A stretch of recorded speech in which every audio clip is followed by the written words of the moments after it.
Daniel Verdomás leva o Rally Berberecho de Noia. O coruñés, xunto co copiloto local Brais Mirón, gañou a 39ª edición do certame contra todo pronóstico logo das avarías de Víctor Senra.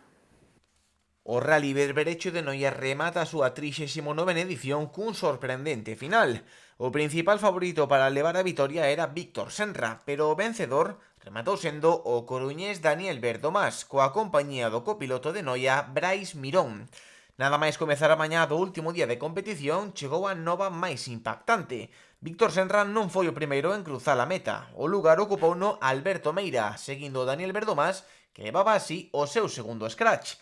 Cando Víctor Senra levaba percorrido 1 km do tramo do Tambre, unha avaría obrigábao a permanecer 15 minutos en meta.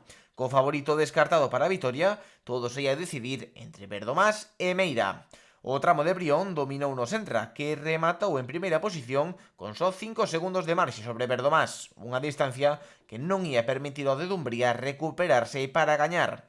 O percorrido de Lousame achegou a Meira á primeira posición, dominada aínda por Daniel Verdomás, que antes do tramo de Rianxo avantaxaba 21 segundos ao seu inmediato perseguidor. Non fallou no circuito rianxeiro, quedando en primeira posición durante todo o traxecto.